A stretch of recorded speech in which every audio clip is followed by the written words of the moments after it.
ध्यान धरो भक्ति का ज्ञान मोह दीजिए प्रभु, मेरी भ्रष्ट बुद्धि को श्रेष्ठ करो। जय जय उमा शंकर पार्वती जी, मैं तुमको शीश निभाती हूँ, मैं तुमको शीश निभाती। हो जाए पूर्ण काम मेरा, बस यही अरज मैं करती हूँ। लेकर तेरा आसरा लगी मैं करने ध्यान, राम लगी सतगुरु मेरी राखियो भरी सभा में। सिया बोलो राम जय जय राम, मेरे प्रभु राम जय जय राम। कथा प्रारंभ होती है, सुनो वीर हनुमान, ओ रामा सुनो वीर हनुमान। आसन ले लो आपका, विराजो कृपा निधान।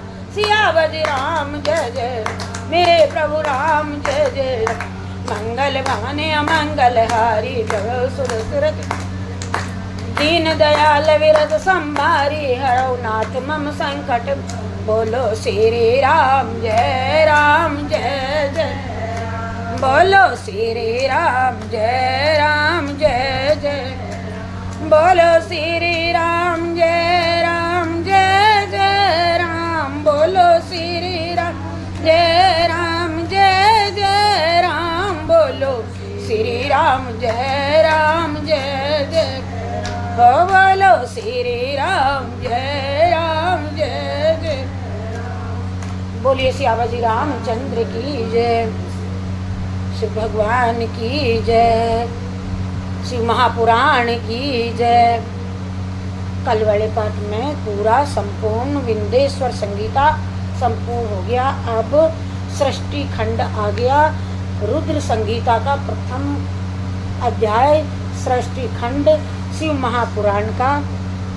अनंत कोटि ब्रह्मांड नायक परात्पर पूर्णतम पुरुषोत्तम अखंड सच्चिदानंद कंद पर ब्रह्म परमेश्वर परमात्मा परमपिता प्रभु के पावन चरणार विंदों की प्राप्ति के लिए जन्म जन्मांतर युग युगांतर कल्प कल्पांतर के पूर्व जन्मों के पुण्यों के उदय होने पर जीवों को ये मनुष्य शरीर प्राप्त होता है और ये मनुष्य शरीर मिलता है। इस मनुष्य शरीर को प्राप्त करके हम भगवान के चरणार बिंदुओं का आश्रय ग्रहण करना चाहिए और प्रयत्न करना चाहिए और ये मनुष्य मात्र का सभी का परम धर्म कर्तव्य है। रुद्र संगीता के प्रथम सृष्टि खंड में ऋषियों के प्रश्न के उत्तर में नारद ब्रह्म संवाद की अवतारणा करते हुए सूत जी का उन्हें नारद को मोह हुआ ये प्रसंग सुनाया और काम पर विजय के गर्व से युक्त हुए नारद का शिव ब्रह्मा तथा विष्णु के पास जाकर के अपने तप का प्रभाव बताना। बोलो जय शिव शंकर भगवान की। हरे हरे महादेव शंभो काशी विश्वनाथ। एक बंद कर दियो, कोई ऊपर कर। हरे हरे महादेव शंभो काशी विश्वनाथ। हरे हरे महादेव शंभो काशी विश्वनाथ गंगे, ओ काशी विश्वनाथ गंगे सदा शिव पार्वती संगे। काशी विश्वनाथ गंगे सदा शिव पार्वती संगे। हरे हरे महादेव शंभो काशी विश्वनाथ। रुद्र संगीता के इस खंड में ऋषियों ने प्रश्न उत्तर में नारद जी और ब्रह्म संवाद की अवतारणा ये सब करते हुए सूत जी का उन्हें नारद मोह का प्रसंग सुनाना और काम विजय के गर्व से युक्त हुए नारद का शिव और ब्रह्मा तथा विष्णु के पास जाकर के उनके तप का प्रभाव बतलाना। जय शिव शंकर भोलेनाथ की जय। जो नारद को वो मोह उत्पन्न हुआ था कि भाई मैं ये विश्व विमोहिनी इससे अपन शंकर जी के विष्णु जी के साथ भी आई जाएगी। जब उस हाथ दिखाया उन्होंने, उस पिता ने उनके प्रतिनिधि ने, तो उस उनको मोह हो गया। उन्होंने कहा कि इतने विष्णु जी के पास जाएंगे तब तक तो भाई मैं ही विष्णु से जाकर के वही स्वरूप लेकर के और मैं ही क्यों ना अपने विवाह की रचना करा लूं उस मोह में। और फिर वो एक मैं काम पर विजय विष्णु के कभी मांगो मांग के नार्दने के धन के मांगो के एक है हरि पूछाऊंगे तो धन के मैं धन तो ही सब होता है हरि इच्छा तो कोई तो देखो फिर जो था एक रूप एक काम पर विजय और फिर उनके गर्व को चूर करना, नारद के गर्व को चूर करना। उन्होंने कहा कि देखो मैंने ऐसा तप किया और मैं उन पर भी विजय प्राप्त कर गया। तो ब्रह्मा तथा विष्णु के पास जाकर के उनके तप के का अपना प्रभाव बताना कि मैंने ऐसा पर्वत पर जाकर के ऐसा तप किया कि मैंने सबको सम्मोहित कर लिया। बोलो जय शिव शंकर भगवान की।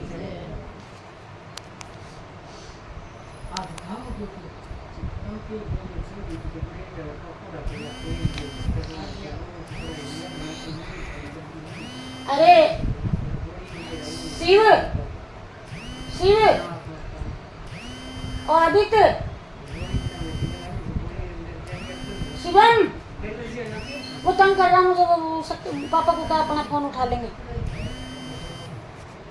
महेश्वरी मेरे फोन पे करे बार बार। जो विश्व की उत्पत्ति स्थिति लय और आदि के एकमात्र कारण हैं, गौरी गिरिराज कुमारी उनके पति हैं, तत्वज्ञ हैं जिनकी कीर्ति का कहीं भी कोई अंत नहीं है। वे ऐसे शिवजी जो माया के आश्रय होकर के भी उनके अत्यंत उससे दूर हैं, मायापति, तथा जिनका स्वरूप अनेक अचिंत्य उन विमल बोध स्वरूप भगवान शिव को मैं नमस्कार करता हूँ। और मैं स्वभाव से ही उन अनादि शांत स्वरूप एकमात्र पुरुषोत्तम शिव की मैं वंदना करता हूँ, जो अपनी माया से इस संपूर्ण विश्व की सृष्टि करके आकाश की भांति इसके भीतर और बाहर ही स्थिर हैं। मैं उन के संहार करता शंकर जी की मैं प्रणाम करता हूँ। वंदे स्थितम निज मूड रूपम शिवम स्तवंत विचंते जयंती नित्यम परिंतो भ्रमंती सत्य निधो चुंबक लोहवत्तम। जैसे कि लोहा चुंबक से आकृष्ट होकर के उसके पास से लटका रहता है ही, और उसी प्रकार से ये सारे जगत सदा सब ओर से जिसके आसपास ही भ्रमण करते हैं, जिन्होंने अपने से ही इस प्रपंच को रचने की विधि बतलाई है, सो सबके भीतर अंतर्यामी रूप से ये विराजमान हैं, तथा जिनका अपना स्वरूप अत्यंत गूढ़ है, उन भगवान शिव जी को मैं सादर प्रणाम करता हूँ। और व्यास जी कहते हैं कि जगत के पिता भगवान शिव, जगन माता कल्याणमयी पार्वती तथा उनके पुत्र श्री गणेश जी को भी मैं नमस्कार करता हूँ।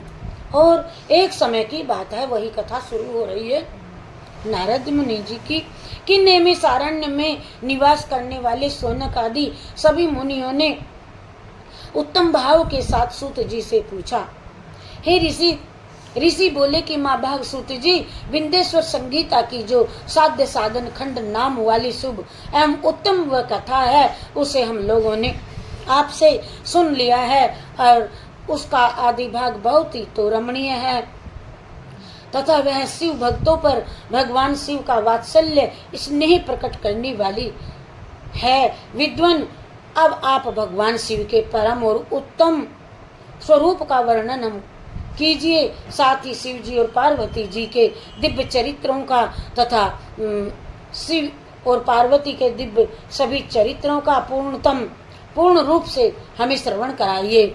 और हम ये भी पूछते हैं कि निर्गुण महेश्वर लोक में सगुण रूप से कैसे धारण करते हैं, वे कैसे अपने को धारण करते हैं। हम सब लोग विचार करने पर भी शिव के तत्व को समझ नहीं पाते हैं। आप हमें ये सब कुछ समझाइए और सृष्टि के पहले भगवान किस प्रकार अपने स्वरूप में स्थित होते हैं ये भी बताइए, और फिर सृष्टि के मध्य काल में वे भगवान किस तरह से क्रीड़ा करते हैं और सम्यक व्यवहार बर्ताव कैसे कैसे करते हैं, और सृष्टि कल्प का अंत होने पर वे महेश्वर देव किस रूप में स्थित रहते हैं, हमें यह सब कुछ समझा करके बतलाइए। अर्थात हमारी बहुत इच्छा है सुनने की, और प्रसन्न हुए महेश्वर अपने भक्तों का तथा दूसरों का और कौन सा उत्तम कार्य है और कौन कौन से फलों को देने वाले हैं, ये सब हमें बतलाइए और हमसे कहिए।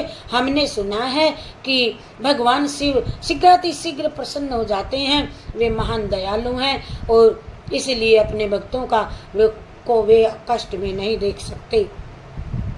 ब्रह्मा और विष्णु और महेश ये तीन रूप देवता शिव के एक ही अंग से उत्पन्न हुए हैं, एक ही हैं, और उनके प्राकट्य की कथा भी एक ही है और उनके विशेष चरित्रों का आप हमें वर्णन कीजिए।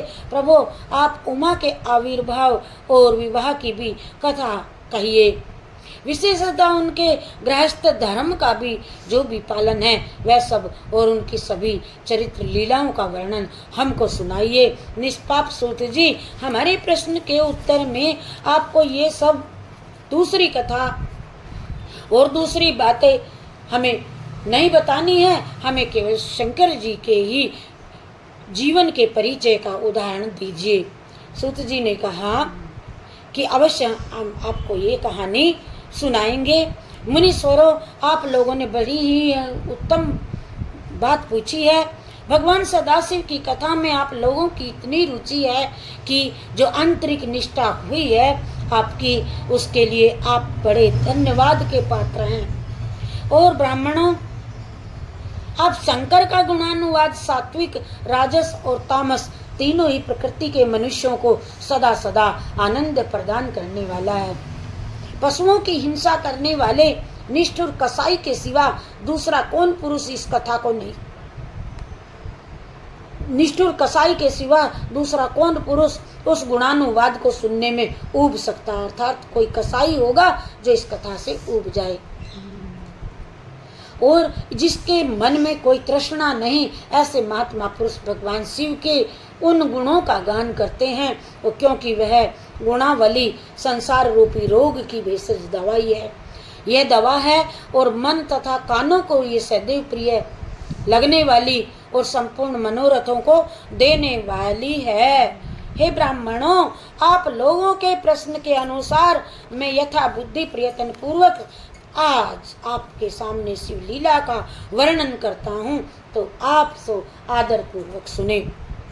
जैसे आप लोग मुझसे पूछ रहे हैं कि इसी प्रकार देव ऋषि नारद जी ने शिव रूपी भगवान विष्णु से प्रेरित होकर के अपने पिता से भी ये कथा पूछी थी, सुनी थी, और अपने पुत्र नारद का प्रश्न सुन करके शिव भक्त ब्रह्मा जी का चित्त प्रसन्न हो गया था और वे उन मुनि शिरोमणि को हर्ष प्रदान करते हुए प्रेम पूर्वक भगवान शिव के यश का गान करने लगे। बोलो हर हर महादेव शंभो काशी विश्वनाथ गंगे, हर हर महादेव शंभो काशी विश्वनाथ गंगे, काशी विश्वनाथ गंगे सदा शिव पार्वती संगे, काशी विश्वनाथ गंगे सदा शिव पार्वती संगे, हर हर महादेव शंभो काशी विश्वनाथ गंगे। तो इतना सुनकर के सब कथा सुनने बैठ गए और सुनाने लगे।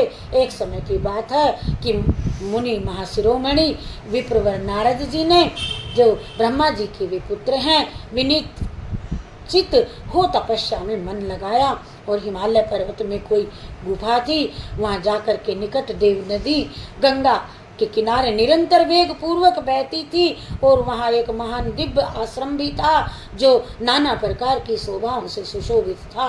और दिव्य दर्शी नारद जी तपस्या करने के लिए उसी आश्रम में आ गए। उस गुफा को देख करके मुनिवर नारद जी बड़े प्रसन्न हुए और सुदीर्घ काल तक वहीं पर भी तपस्या करते रहे। उनका अंतःकरण शुद्ध था। वे दृढ़ता पूर्वक आसन बांध करके मौन हो गए और प्राणायाम पूर्वक समाधि में स्थित हो गए और कहने लगे कि ब्राह्मणों, उन्होंने वह समाधि ऐसी समाधि लगाई कि जिसमें ब्रह्म का साक्षात्कार करने वाला अयम ब्रह्मासि, मैं ब्रह्म हूँ, ये विज्ञान प्रकट होता है। ऐसी समाधि उन्होंने लगाई। मुनिवर नारद जी जब इस प्रकार तपस्या करने लगे तब उस समय ये समाचार पाकर के देवराज इंद्र कांप उठे, डर गए कि वे मानसिक संताप से विवल हो गए और ये नारद मुनि न जाने क्यों तपस्या कर रहा है, क्या इसकी मेरा राज्य छीनने की इच्छा है। और कांप गए, डर गए कि मानसिक संताप से विवल हो गए, ये नारद मुनि मेरा राज्य लेना चाहता है। मन ही मन वे तो ऐसा विचार करने लगे, ऐसा सोच करके इंद्र ने उनकी तपस्या में भंग डालने की, विघ्न डालने के लिए ये प्रयत्न करने की इच्छा की। और उस समय देवराज ने अपने मन से कामदेव का स्मरण किया, कामदेव को बुलाया और स्मरण करते ही कामदेव जी वहां पर आ गए।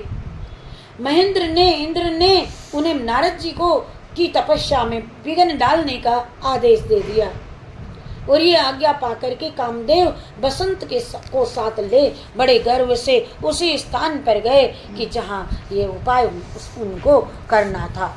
उसी गुफा के पास जहाँ नारद जी तप में लगे हुए थे, उन्होंने वहां शीघ्र अपनी सारी कलाएं रच डाली और बसंत ने भी मदमस्त होकर के अपना प्रभाव अनेक प्रकार से प्रकट किया।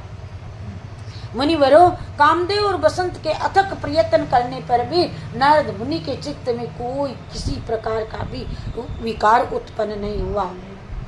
और फिर उन्होंने महादेव जी के अनुग्रह से उन दोनों का गर्व चूर्ण कर दिया और कामदेव बसंत का गर्व चूर्ण हो गया। शौनक आदि महर्षियों, ऐसा होने में जो भी कोई कारण था, प्रभु की इच्छा थी। सो आगे की कथा आप आदर पूर्वक सुनो। महादेव जी की कृपा से ही नारद मुनि पर कामदेव की कृपा का प्रभाव नहीं हुआ था, नहीं पड़ा। और पहले उसी आश्रम में कामसूत्र भगवान शिव ने उत्तम तपस्या भी की थी। पहले शिव जी ने उसी स्थान पर तपस्या की थी कि जहाँ आज नारद जी तप कर रहे हैं।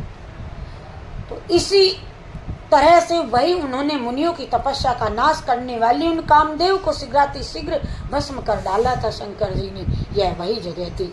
उसी समय रति ने कामदेव को पुनः जीवित करने के लिए देवताओं से प्रार्थना की। तब देवताओं ने समस्त लोगों का कल्याण करने वाले भगवान शंकर जी को याचना की और उनके याचना करने पर वे बोले कि ये देवताओं कुछ समय व्यतीत होने के बाद में कामदेव जीवित हो जाएगा, परंतु यहाँ कोई उपाय इसका नहीं चल सकेगा और अमरगण हो जाएगा।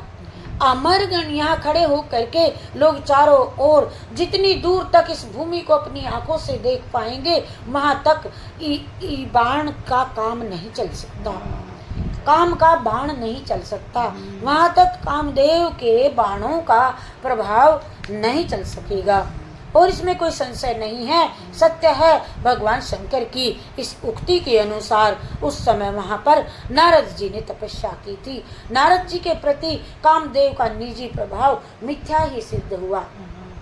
वे शीघ्र ही स्वर्ग लोक के इंद्र के पास चले गए और वहां कामदेव ने अपना वृत्तांत कहा और मुनि का प्रभाव भी कह करके सुनाया। तत्पश्चात इंद्र की आज्ञा से बसंत के साथ अपने स्थान को लौट गए।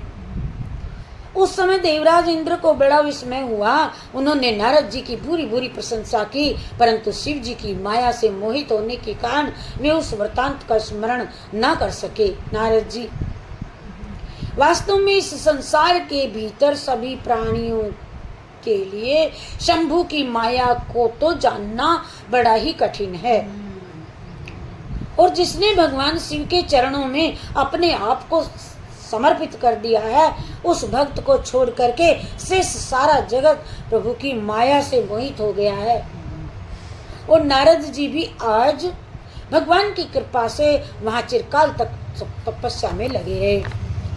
जब उन्होंने अपनी तपस्या को पूर्ण हुई समझा, तब वे मुनि उनसे विरत हो गए और कामदेव पर पता चला कि मेरी विजय हो गई है, तो ऐसा मान करके वे मुनीश्वर के मन में व्यर्थ ही गर्व आ गया।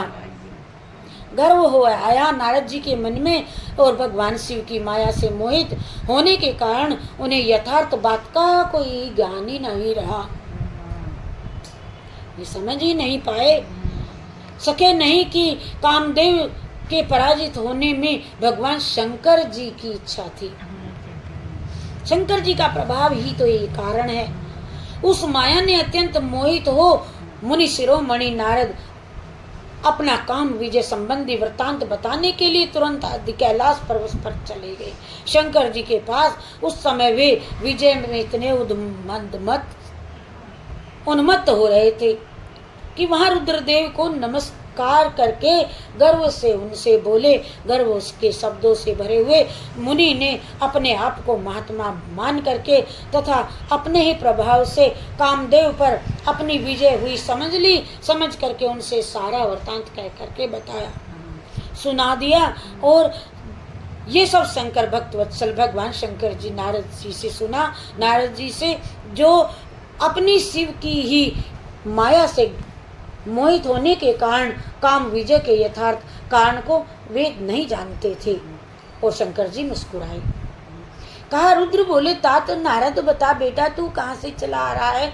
धन्य है जो तू आज आया, धन्यवाद के पात्र हूँ आप, परंतु मेरी ये तो बात ध्यान दे करके सुनो। अब से फिर कभी ऐसी बात कभी मुझे तो तूने बताई कि मैं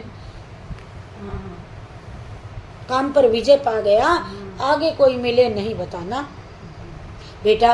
अब से फिर कभी आगे किसी को यह बात नहीं कहना, विशेषता भगवान विष्णु के सामने ये चर्चा कदापि मत करना। तुमने मुझसे अपना सारा वृत्तांत सच सच कह बताया, धन्य है आपकी तपस्या। उसे पूछने पर भी दूसरों के सामने नहीं कहना। और ये सिद्धि संबंधी वृत्तांत सर्वथा गुप्त रखने के योग्य है, इसे कभी किसी पर प्रकट नहीं करना चाहिए। तुम मुझे विशेषतः प्रिय हो, इसीलिए ठीक है आपने मुझे बताया। और अधिक जोर दे करके मैं तुम्हें फिर से शिक्षा देता हूँ बेटा नारद, ये बात कहने के योग्य नहीं, अर्थात गर्व में आकर के जैसे मुझे बढ़ चढ़ करके बताई, आगे मत कहना, आज्ञा देता हूँ। क्योंकि तुम भगवान विष्णु जी के भक्त हो, उन्हें तो मत कहना। और उनके भक्त को तो झुक कर के ही रहना चाहिए गुरु के सामने। उनके भक्त होते हुए भी मेरे भी तो तुम अत्यंत अनुगामी हो। इस प्रकार बहुत कुछ कह करके शंकर जी ने संसार की सृष्टि करने वाले उन भगवान रुद्र ने नारद जी को शिक्षा दी। अपने वृत्तांत को गुप्त रखने के लिए उन्हें समझाया बुझाया, परंतु वे तो शिव की माया को मोहित हो चुके थे। इसलिए उन्होंने उनकी दी हुई शिक्षा को अपने लिए हित कर नहीं माना। तदंतर मुनि शिरोमणि नारद ब्रह्मलोक में चले गए और वहां ब्रह्मा जी को जाकर के बैठे हुए देख उनको भी नतमस्तक प्रणाम किया। और प्रणाम करके उनसे भी कहने लगे, पिताजी मैंने अपने तपोबल से कामदेव को जीत लिया है।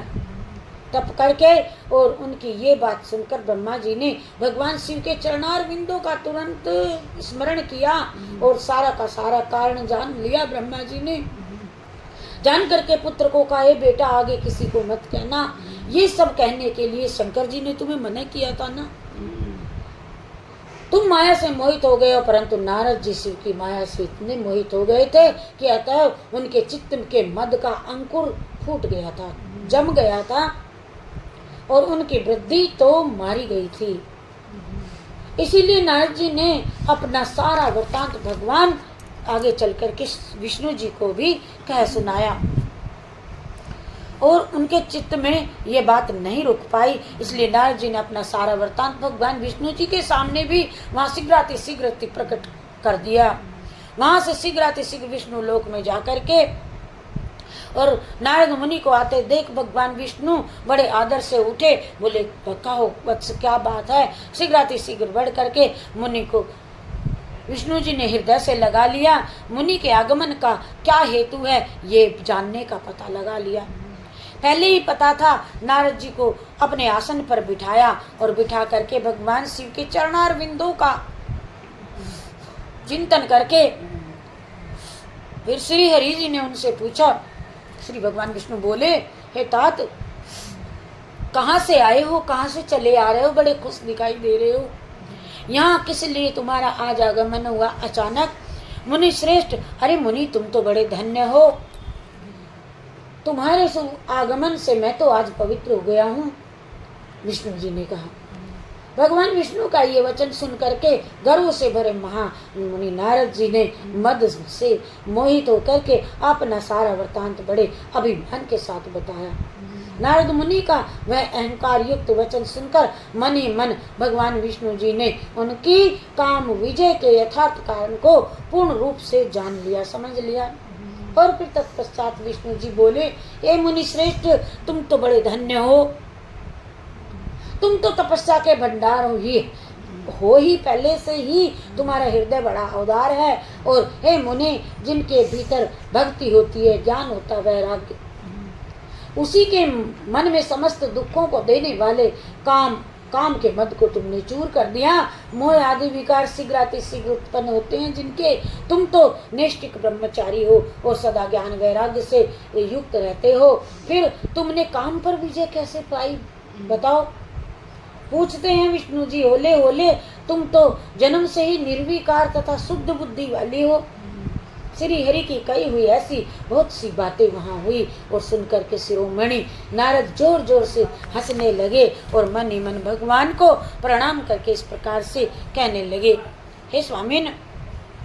नारद जी ने कहा, स्वामिन, अब मुझ पर आपकी ही तो कृपा है, जब बेचारा कामदेव अपना क्या प्रभाव दिखा सकता है मुझ पर। ऐसा कह करके भगवान के चरणों में नारद मुनि जी ने मस्तक झुका करके इच्छानुसार विचरने का नारद मुनि को साफ था ही, और नारद मुनि वहां से आगे चले गए। हर हर हर हर महादेव शंभो काशी विश्वनाथ गंगे, हर हर महादेव शंभो काशी विश्वनाथ गंगे, काशी विश्वनाथ गंगे, सदा शिव पार्वती संगे, काशी नाथ गंगे, सदा शिव पार्वती संगे, हर हर महादेव शंभो काशी विश्वनाथ गंगे, हर हर महादेव शंभो काशी विश्वनाथ गंगे। जय शिव शंकर भोलेनाथ की।